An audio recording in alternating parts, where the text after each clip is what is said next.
Hello, Nitish, and really excited for this conversation because it's not very often where I get to talk to someone in your role as a chief strategy officer, someone who works for WorldQuant and it's kind of ties to the hedge fund space. So really appreciate your time and the insights I'm sure you're going to share. So for any listeners, the three areas that we're going to cover are going to be Nitish's background and his career path, which has been particularly interesting because wasn't always quant finance, which we're about to find out. And then the evolution of quantitative finance and how it's changed, and interested to get your views, Nitish, about where it's heading. And then finally, WorldQuant. Yes, a lot of people would have heard of WorldQuant, but not everyone. And there's this amazing competition you run that's just global and off the scale that's off the charts. And I'd love to find out more.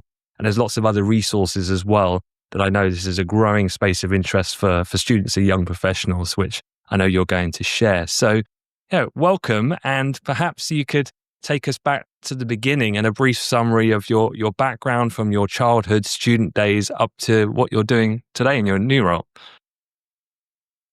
Thank you, Anthony.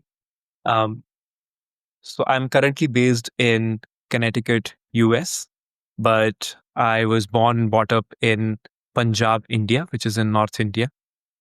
And then I trained myself for the competitive exam in India, which is called IIT JEE, which is required to, you need to pass and get a good rank in that exam to go to one of the Indian Institute of Technologies, the IITs in India. So I was born and brought up in Punjab. Then I went to IIT Kanpur, where I studied an integrated undergrads and masters in economics. After graduating from the university, I joined McKinsey & Company. I was very interested in business strategy, spent some time there, but then changed company, moved to WorldQuant, which is much, over a decade now, 13 years at WorldQuant as a researcher out of the India office in Mumbai. And then back in 2016, got an opportunity to move to US as a portfolio manager. And then a little over 5 years ago, I was offered to work with the CEO of WorldQuant, Igor Tilchinsky, to build the vision and strategy of the company. And that's what I'm doing right now. As a part of my strategy officer role, I identify the key strategic initiatives that WorldQuant should run, come up with a short, medium, and long-term plans for our initiatives, decide on how we want to allocate resources of the firm across these initiatives. Then I also manage the capital allocation across various portfolio managers at the firm and across these initiatives. In addition to that, we are big on creating opportunity for the talent globally. So in my role, I run initiatives like BRAIN and International Quant Championship, which we'll talk about later today, to make this opportunity of quant finance available to talent across the globe. Wow, so there's already a whole bunch of questions as you're explaining that. But the first one that actually jumped to mind was that I guess places like India, and I wonder elsewhere in, say, Eastern Europe, I've heard as well. Is it a normal thing for a student from those locations to then move to the US? And is that a common move, or is it, or not?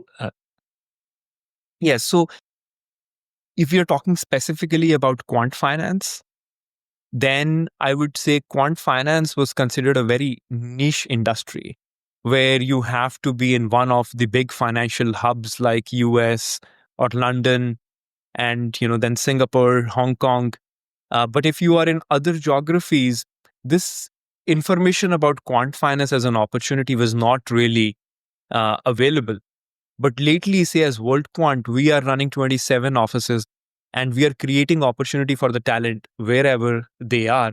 So this opportunity is now global. So if somebody does not really want to move, it is now being made available to individuals who are interested in their locations instead of having to move. But moving is also an option. Like you don't necessarily have to be in your hometowns, in your home locations, but you can also move to some of these territories which are financial hubs if you want to gain more exposure of how, say, Wall Street runs. And also, you mentioned McKinsey. And I know KPMG as well. And so I just wondered what drove the decision to pivot, because I know a lot of students kind of tend to think that their commitment very early in their career will define them. But you've done a kind of consulting and then switched to quite a different area. So what drove that decision making for you? Yes. Yeah. So for background, I was interning at KPMG in Germany. And then as my first job, I joined McKinsey and Company. One of my deep interests is in business strategy. And McKinsey and other consulting firms offers you a chance to, really practically execute that skill of designing strategies and making recommendations to your clients. But I was doing that role out of Delhi in India. One of my very good friends, a very intelligent friend, happened to join WorldQuant. And that is how I actually came to know about this industry, quantitative finance. Who doesn't get intrigued by, the stock markets and finance? We are all interested about it. But we also know how technology has made advancements over the last 2 and 3 decades. And speaking to him, I realized that WorldQuant was one organization which was starting their operations in India. It was founded in 2007 and I joined it in 2012. It was one organization which was deeply involved with the financial markets, with the stock markets, but was also utilizing the advancement in technologies with the stock markets. So all of us may have seen how traditional trading used to work. You pick phones, you call, you try to place orders. But we all know how finance industry and stock markets are growing, the number of IPOs that are happening, how global exchanges are coming up, the market caps are growing. But how much can a human really do? How many stocks can they analyze? How many decisions can they move?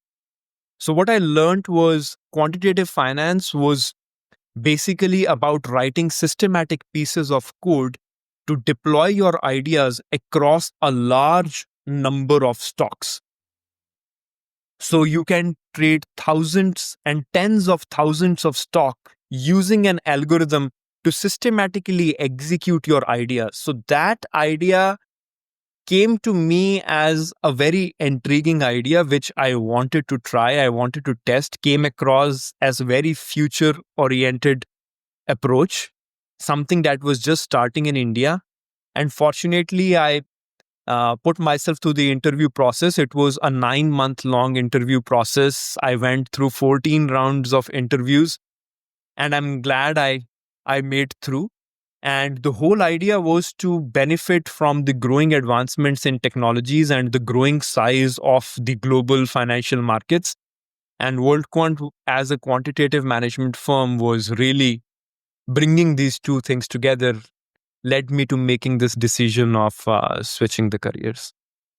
That makes sense. And on the back of this, then, the roles that you held were different. So there was a quant research role and then a portfolio management role. A couple things then on that. One is breaking down the roles and the differences of the skills required to facilitate each. And the second question on the back of that, do you have to be a researcher before being a PM or not? I'm not actually sure how that works in practice. Okay. So a few questions on that. What is a quant researcher, a portfolio manager? Then skills required, and then is one a prereq for the other? Okay.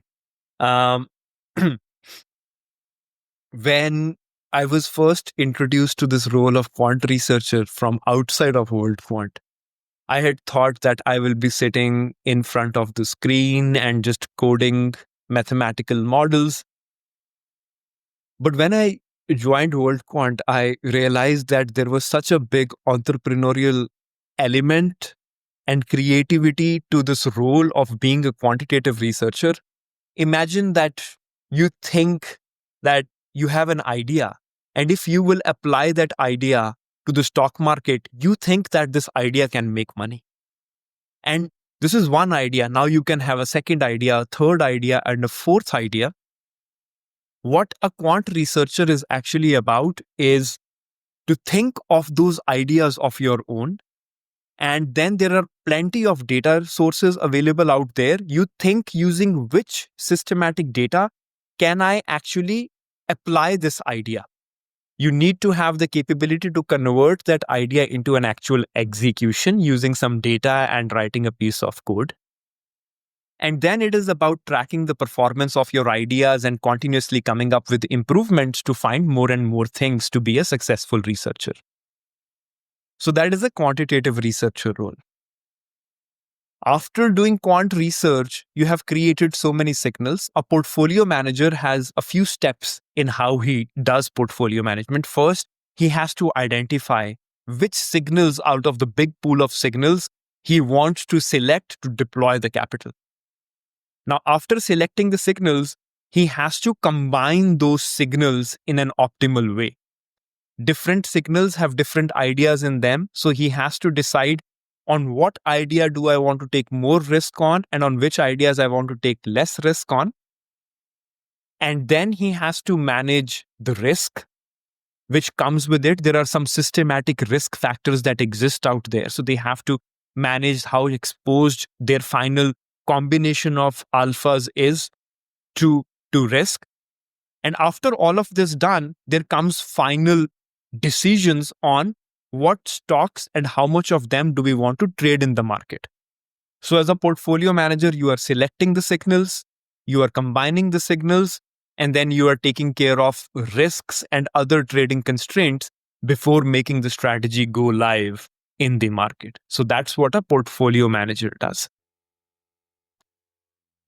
So the skills required for both roles are relatively common. You need to have the ability to think of ideas, to be able to write a little piece of code to implement those ideas, your ability to be able to understand the patterns, your out of sample performance, improvise on your research as a researcher and a portfolio manager. It's fascinating. And can you educate me about, is WorldQuant, that element you were talking about creativity and entrepreneurialism, like for some reason, rightly or wrongly, in my head, I have it that a quant hedge fund might have a particular strategy, and then it's about strategy optimization, for example. But what you're talking about is a lot of freedom, a freedom to create, freedom to think, test. Is that normal, or is that a unique thing in the industry context? Well, different funds have different structures in how they, how they organize their talent and on what kinds of tasks. Some organizations may want the talent to work specifically on a particular kind of a problem and just keep thinking about that problem to improve and improve and improve just that problem statement. While there are others which provide a more broad opportunity to the talent to explore, also allowing them to go deep. If they choose to go deep in any particular problem, they can go deep, but also provide them the exposure of the breadth and transparency of the whole investment pipeline. WorldQuant fits more in the second category, where we allow the talent to explore various domains we have. And that is where WorldQuant's quantity approach comes. We have a huge library of data sets. We believe in the creative thinking of the talent. If we give one idea to a given researcher, to say a group of researchers, what we notice is different individuals will implement that idea in their own ways, and we will get uncorrelated signals even though the original idea was the same. And this varies within a geography, but also varies more across geographies. So that is where we try to attract talent from across the globe, because we get very creative and different thinking from the talent. Yeah, that makes complete sense. Thank you. And let's move on to the second segment, which is more about the evolution of quantitative finance. you kind of touched on this already so far in the conversation, but one was about, I think many students or professionals who work in finance, they're interested in quant finance, but I just wondered, are there misconceptions? Because you've talked about kind of mathematics and programming. Is that I'm assuming there's other roles that sit within the spectrum and other complementary skill sets as well. So what are some of the biggest myths about kind of working in quant finance, do you think? Yes. So I think maybe first touching a little bit on the evolution of quantitative finance over time, and then demystifying some of these myths that exist out there. So, going back, say, a decade, most of the resources required to do quantitative finance was not so easily available. The compute was so much more expensive. The hardware required to do this wasn't available out there. The amount of data required to build quantitative signals was not available. So the ability of the talent to explore their ideas and do quantitative finance was not so easily available. But as the technology has advanced over time, the amount of data has exploded over time.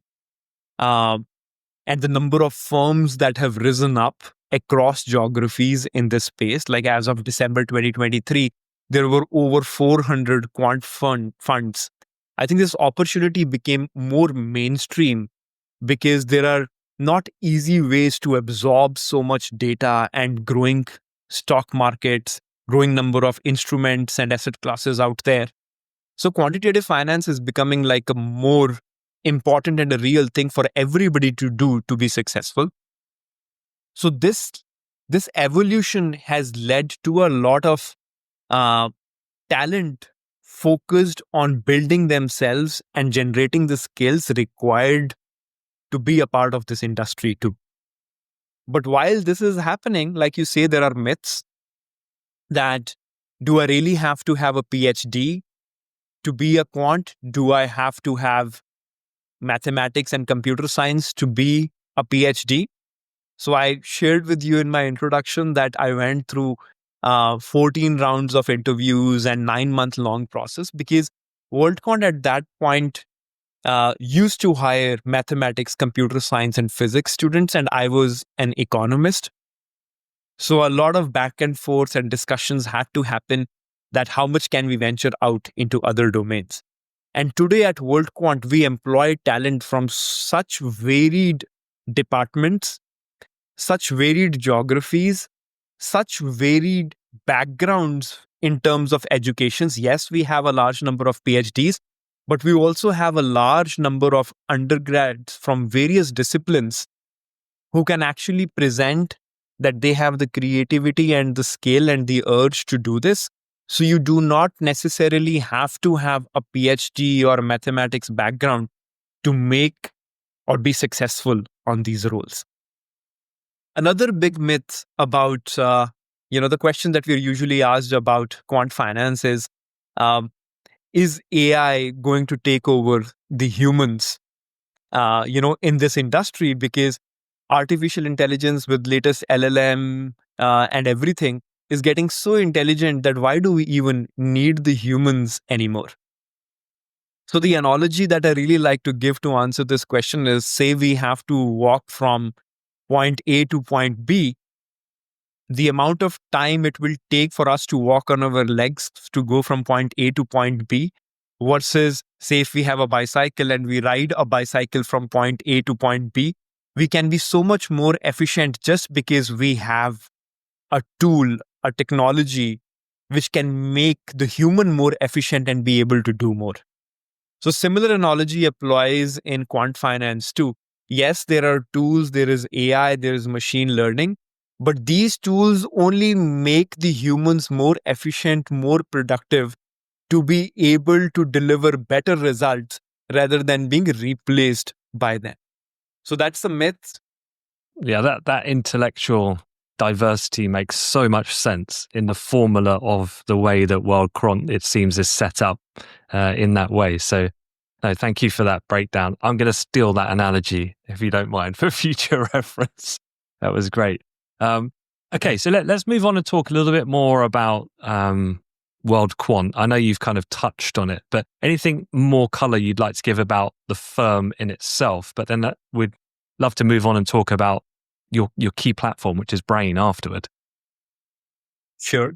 Yes, I've been giving you an analogy to understand the quant finance space using WorldQuant as an example. But to give a proper introduction to WorldQuant is a quantitative asset management firm. It was founded in 2007 by Igor Tulchinsky. We are headquartered here in Old Greenwich, Connecticut, US. And WorldQuant today has over 1,000 employees across 27 offices. Right from the beginning, our approach has been to create an opportunity for global talent. We think that different individuals think creatively and bring very specific kinds of creativity, innovation into how they approach solving the inefficiencies in the financial markets. I mentioned we have a huge focus towards quantity. We think quantity is quality. We design a large number of signals in our research ecosystem. We have a large number of portfolio managers who create thousands of strategies combining these millions of signals. So that is a brief introduction about WorldQuant, our presence, and the way our investment pipeline is organized. Yeah, and then Brain to start things off. So there's three things I want to get out of the rest of our time together, which is Brain, the platform, and then also learn to quant. I saw your face on a number of really high quality videos that have just been released on YouTube, and then also the International Quant Championship. So perhaps we could start with, what is Brain for those who've never come across it? Yes. WorldQuant BRAIN is our signal crowdsourcing initiative. So one of the taglines that we have is that talent is global, but opportunity is not. And we want to make that opportunity available globally. So the tool that WorldQuant has created to make that opportunity available globally is WorldQuant BRAIN. WorldQuant BRAIN allows individuals to participate by learning skills of quantitative finance, then deploying those skills on our web-based platform called Brain to create some alpha signals and prove that they have the ability or the skill set to be able to do it. And in return, we offer consulting positions, internship positions, full-time job opportunities. So as of today, WorldQuant BRAIN has over 150,000 individuals from across the globe on the platform. And the whole idea is that there is so much talent across the globe. We want to give them an opportunity to learn about quantitative finance, get them engaged on the platform, and then successful quants at WorldQuant run regular trainings, tutorials, classes to educate the individuals who are on the Brain platform. And so far, we have hired over 60 individuals since the inception of the platform for full-time roles at the company. And it has also become like a very important tool for us to identify good talent to work full-time at the organization as well. If I was a student then listening to this, how exactly would I go about getting access to WorldQuant BRAIN? Mm-hmm. So you can search on Google WorldQuant BRAIN. You just have to sign on onto the platform. It sends your application to be on the platform. So you go on the platform, enroll yourself. You start reading some of the tutorials and educational material on the platform. Start trying some of your ideas using a very simple expression language. You don't really have to code on the platform. We have made it much easier to implement the ideas on this platform. And then there are some threshold levels. You grow through bronze level, silver level, reach the gold level. Am I too old? In my 40s or? Everybody is welcome. Anybody who's interested is welcome. Given how interested and number of ideas you talk about the financial markets in your in your podcasts, Anthony. I think it makes you a very creative individual full of ideas to try this. You should. So anybody is eligible, irrespective of age or backgrounds, to participate in this. Yeah, that's super cool. I love that tagline of it as well. So, is the Learn to Quant YouTube series, is that like an onboarding or precursor to get you then into Brain? Would you suggest that's a good route for people to take? Yes. So we as WorldQuant, we were analyzing, that quant finance is definitely becoming important. Our mission to develop talent who knows about quant finance and wants to build careers here. But we noticed that there was no uh, systematic, practical series sitting out there which gives a good introduction to various individuals who want to learn what quant finance is and how is it very difficult. Can I try it?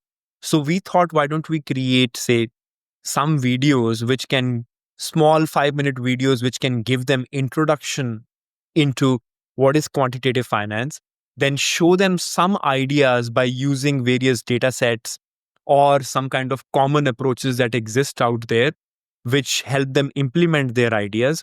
So we did that in those videos to make them understand that yes, it sounds very difficult, but if you are disciplined, it is doable. So those videos give them that introduction, plus also teaches them some core skills required to be a quant, like how to manage risk, how to diversify your pool of signals, and how quant finance incorporates lots of advancements in data technology, financial markets as an industry which interested individuals may want to understand as they make their career choices.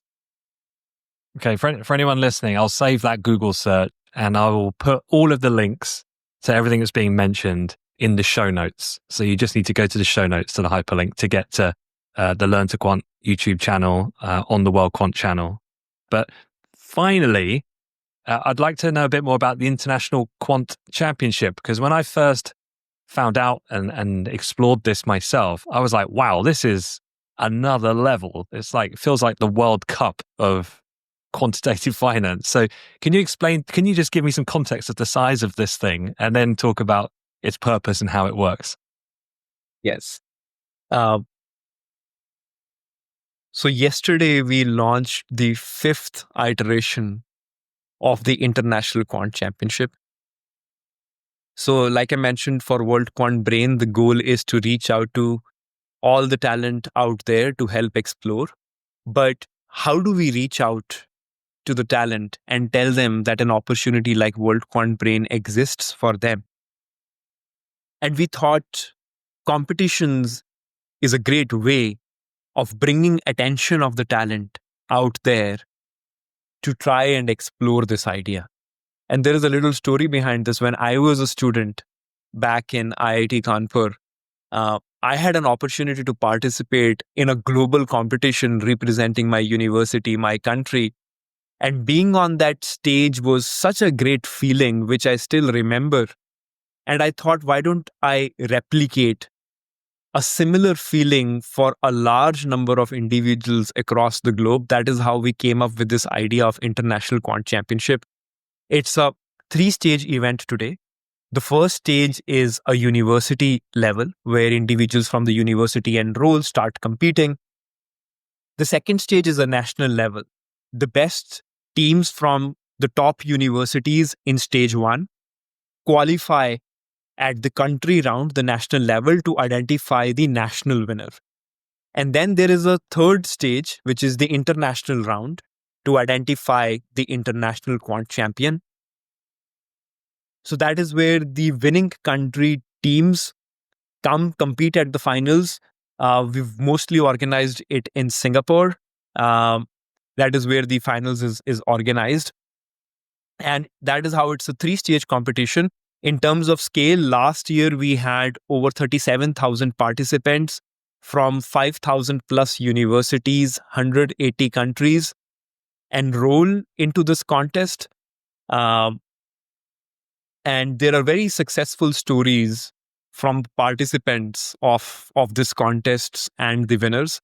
So although we are just launching the 5th iteration, but we really hope that we are able to attract more and more people through this competition to try their hands on this quantitative finance opportunity. I'm just curious because our audience of this podcast, this show, they come from a large portion in the UK, in Europe, in North America. There's some in South Asia. So in the last 4 years, is there any patterns of performance on who tends to perform well from a geography perspective? I'm just curious. Yes. I would say the competition is very stiff. There is not necessarily one country or one continent which has outperformed. We have continued to surprise ourselves with the show that the talent puts out there on the stage in the finals. The first iteration of IQC, we had 2 women from Paris, France, win the contest. The following year, we had individuals from Taiwan win the contest.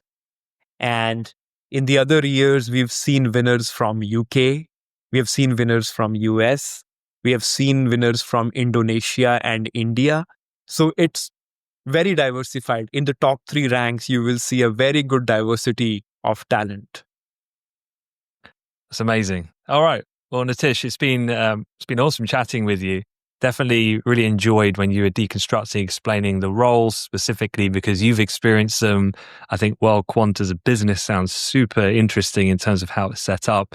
And yeah, I applaud you and the firm for putting together these fabulous resources, which I will put in the show notes. So I encourage everyone to check them out. But Nitish, thank you for your time and for talking to me.